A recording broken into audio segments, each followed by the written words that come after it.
अस्सलाम वालेकुम स्टूडेंट्स। आज का टॉपिक हमारा है continuity of function at a point. तो आइए डिफाइन करते हैं continuity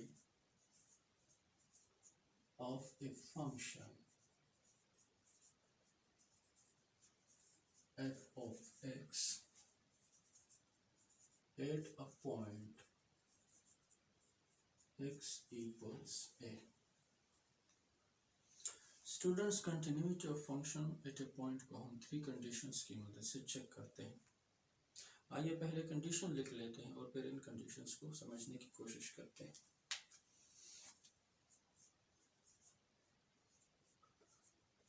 Definition: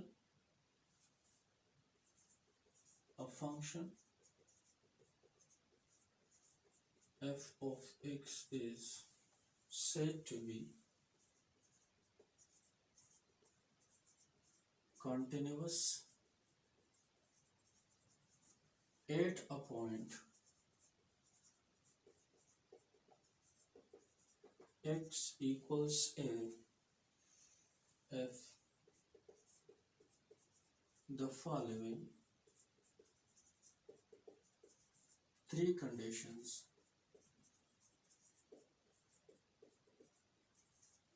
are satisfied.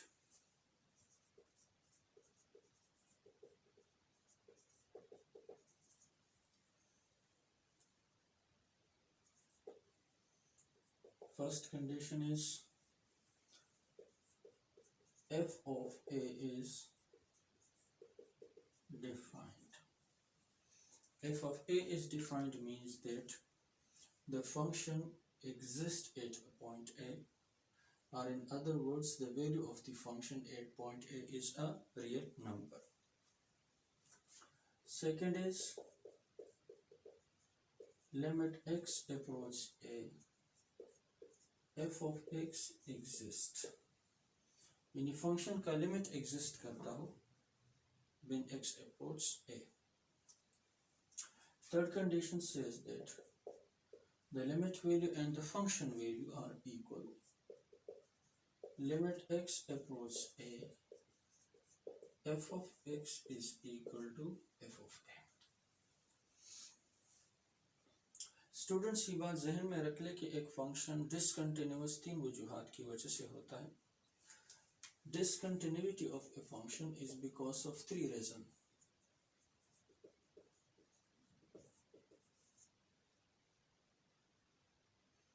The discontinuity of a function is because of three reasons. The first one is hole in the graph.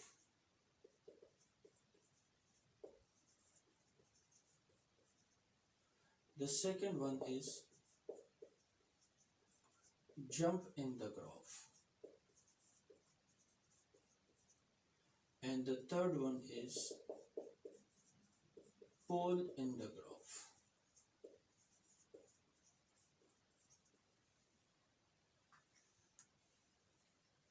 Hole in the graph से मुराद ये है कि अगर हमारे पास कोई फंक्शन है और उसका हम ग्राफ ले लें, मैंने कुछ यूँ ग्राफ ले लिया, सपोज कर दो ये मेरे पास x is equal to a।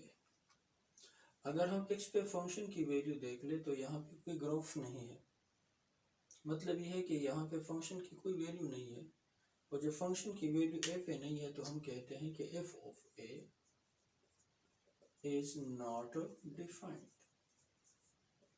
और जब f of a डिफाइंड नहीं है तो यहाँ ग्राफ में हमारे पास होल आ गया। सेकेंड है jump in the graph. Jump in the graph से मुराद ये है कि सपोज कर दो हमारे पास इस किस्म का ग्राफ है, ये हमारे पास है x is equal to a की, x is equal to a। अगर हम x is equal to a को लेफ्ट साइड से देख ले तो लेफ्ट साइड से ये अप्रोच करता है इस पॉइंट को, और अगर हम राइट साइड से देख ले तो ये अप्रोच करता है इस पॉइंट को। अगर x is equal to a से पहले वैल्यूज देख ले तो इस पॉइंट को अप्रोच करती है, और इसके बाद की वैल्यू देख ले तो यहाँ अप्रोच करती है। तो कहने का मतलब ये है कि जो ही हम x is equal to a पे पहुँचते हैं तो ग्राफ यहाँ से जंप मार रहा है यहाँ तक। So here is a jump in the graph. और ये जंप किस वजह से है? अगर हम लेफ्ट हैंड लिमिट देख ले तो ये हमारे पास बनता है लेफ्ट हैंड लिमिट और ये हमारे पास बनता है राइट हैंड लिमिट। तो हम इस केस में देखते हैं कि लेफ्ट हैंड लिमिट और राइट हैंड लिमिट की वैल्यूज बराबर नहीं है। तो jump in the graph is because left hand limit is not equal to right hand limit. और आप जानते हैं कि जब लेफ्ट हैंड और राइट हैंड लिमिट बराबर नहीं होते तो लिमिट एग्जिस्ट नहीं करता। तो इसलिए हम कह सकते हैं कि limit x approach a f of x doesn't exist।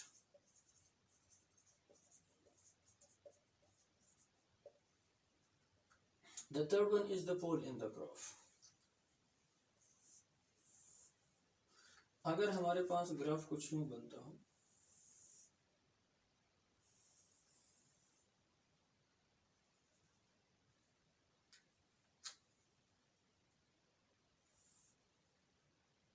here is the value at x is equal to a। तो फंक्शन की वैल्यू a पे हमारे पास ये है। लेफ्ट हैंड लिमिट हम देखते हैं और राइट हैंड लिमिट देखते हैं तो दोनों ऊपर की तरफ चल रहे हैं और दोनों ऊपर जाके सेम पॉइंट की तरफ अप्रोच करते हैं।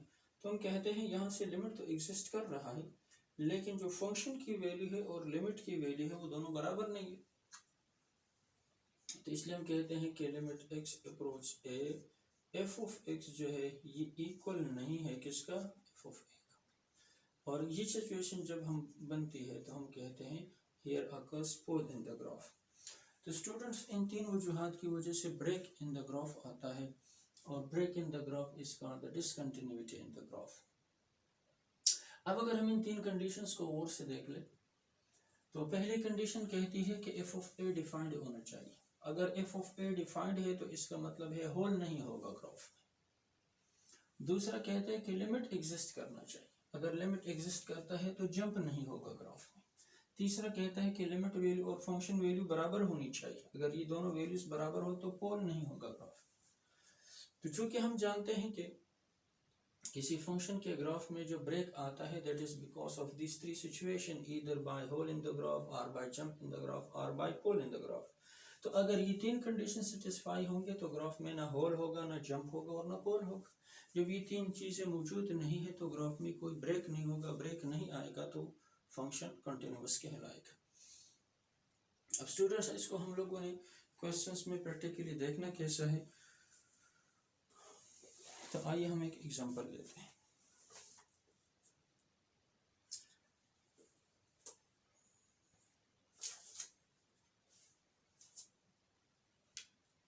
एग्जांपल 37 है।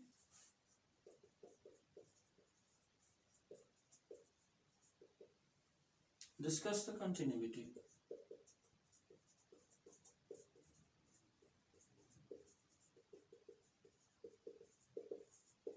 of the function f of x which equals x cube minus 2x square minus 3x plus 5 at x is equal to 1। Students इस एग्जांपल में कहता है कि आपके पास एक पॉलिनोमियल फंक्शन है, क्यूबिक फंक्शन है और आप इसकी कंटिन्यूटी चेक कर ले कहाँ पे, 1 पे। तो यहाँ पे हम लोगों ने जो डेफिनेशन देखी है उसमें x is equal to a है, राइट साइड यहाँ a है और राइट साइड यहाँ 1 है। तो इसका मतलब है उस a की जगह यहाँ हमारे पास जो वैल्यू आ रही है वो 1 है। तो here in this question a is equal to 1। हम देख रहे हैं कि जो पहली कंडीशन है वो कहते हैं f of a एग्जिस्ट करता, यानी f of a डिफाइंड हो, f of a real number आता हो। तो यहाँ a की वैल्यू क्या है, 1 है। तो अगर हम a की जगह 1 डाल दे वहां पे तो इसका मतलब बनेगा कि f of 1 एग्जिस्ट करता। तो आइए देख लेते हैं कि हमने इस कंटिन्यूटी कैसे चेक करनी। सबसे पहली चीज क्या है, फर्स्ट कंडीशन हमने ये शो करनी है कि अगर a की जगह हम 1 ले ले या x की जगह हम 1 ले ले तो ये फंक्शन डिफाइंड हो। तो put x is equal to 1। जो हमारा फंक्शन है उसमें x की जगह हम 1 लेते हैं। So f of 1 is equal to 1 cube minus 2 into 1 square minus 3 into 1 plus 5। आइए एवेलुएट करते हैं। यहाँ से आएगा 1 minus 2 minus 3 plus 5। So this is 6 minus 5 which equals 1। तो हमारे पास जो फंक्शन की वैल्यू 1 पे आ रही है वो रियल नंबर है, और हमने पढ़ा है कि रियल तमाम के तमाम रियल नंबर एग्जिस्ट करते हैं, तो इसलिए हम कह सकते हैं कि 1 पे फंक्शन की वैल्यू एग्जिस्ट कर रही है, which exist. Let me check the second condition. Second condition में हम लोगों ने लिमिट लेनी है। लिमिट हम किस तरफ लेंगे? लिमिट हम 1 की तरफ लेंगे। तो यहां से हम लेते हैं कि limit x approach 1 f of x, this is limit x approach 1 f of x function है, फंक्शन की वैल्यू लेते हैं x cube minus 2x square minus 3x plus 5। आप जानते हैं लिमिट की इवैल्यूएशन अगर x अप्रोच 1 है तो हमें x को 1 से बदलना पड़ेगा, तो आइए x को 1 से रिप्लेस करके देख लेते हैं। 1 cube minus 2 into 1 square minus 3 into 1 plus 5, यहाँ से आता है 1 माइनस 2 माइनस 3 प्लस 5, आंसर फिर से आता है 6 माइनस 5 इक्वल्स 1। अब स्टूडेंट्स देख ले, जो हमारे पास लिमिट है वो भी 1 के इक्वल आ गई, और आप जानते हैं कि 1 एग्जिस्ट कर रहा है, रियल नंबर है, तो हम कह सकते हैं विच एग्जिस्ट और विच इज डिफाइंड। अब तीसरी कंडीशन कहती है कि लिमिट से जो रिजल्ट मिला हुआ है और फंक्शन से जो वैल्यू मिली हुई है इन दोनों को इक्वल होना चाहिए। तो फंक्शन से हमें रिजल्ट मिला है 1 और लिमिट भी हमें मिल गया है 1, तो तीसरी कंडीशन हम देखते हैं कि फंक्शन वैल्यू और लिमिट वैल्यू आपस में बराबर है। We see that limit x approach 1 f of x is equal to f of 1। तो स्टूडेंट कंटिन्यूटी के तीनों कंडीशन सेटिस्फाई, जब तीनों कंडीशन सेटिस्फाई हो गए तो हम कह सकते हैं कि हमारा जो फंक्शन है that is continuous at x is equal to a। तो यहां से हमारी जो ऑब्जर्वेशन हो रही है वो है कि the given function is continuous at x is equal to 1।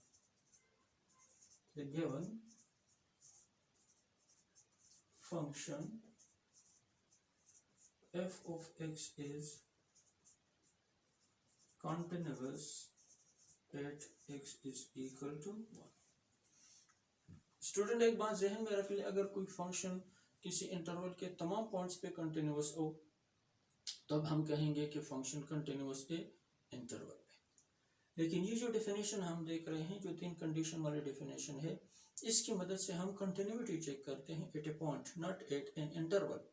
अगर इंटरवल पे कंटिन्यूटी चेक करनी है तो इंटरवल के तमाम पॉइंट्स पे देखना पड़ेगा। Thank you.